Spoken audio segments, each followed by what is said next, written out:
ఇక రేవంత్ సర్కార్ బీసీలను మోసం చేసిందని బీఆర్ఎస్ వర్కింగ్ ప్రెసిడెంట్ కేటీఆర్ ధ్వజమెత్తారు. స్థానిక సంస్థల్లో 42% రిజర్వేషన్ నుంచి బీసీ డిక్లరేషన్ వరకు అడుగడుగునా బీసీలను మోసం చేస్తుందని మండిపడ్డారు. మాజీ మంత్రి తలసాని శ్రీనివాస్ యాదవ్ ఇంట్లో అందుబాటులో ఉన్న బీసీ నేతలతో కేటీఆర్ సమావేశమయ్యారు. బీసీలకు కాంగ్రెస్ పార్టీ చేస్తున్న మోసంపై చర్చించారు.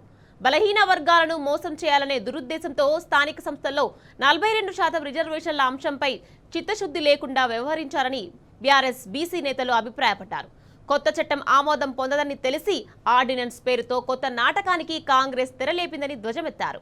కులగణన జీవో నుంచి గణన ప్రక్రియ వరకు బీసీల సంఖ్యను కాంగ్రెస్ పార్టీ కావాలని తగ్గించిందని మండిపడ్డారు.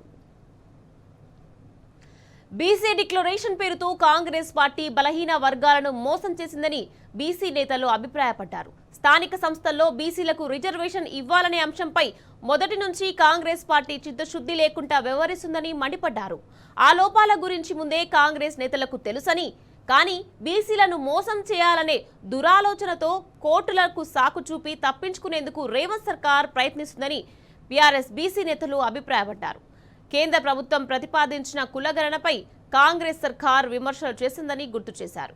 శాస్త్రీయంగా కులగణన జరగాలని చెప్పింది. రాష్ట్రంలో చేసిన కులగణన చేశారని బీఆర్ఎస్ బీసీ నేతలు తెలిపారు. ఆ కులగణన సర్వేను జాతీయ రోల్ మోడల్ గా చెప్పడం తెలంగాణ ప్రజలను మోసం చేయడమేనని వివరించారు. ఇదే అంశాన్ని జాతీయ వేదికలపై ప్రస్తావిస్తున్నారని మండిపడ్డారు.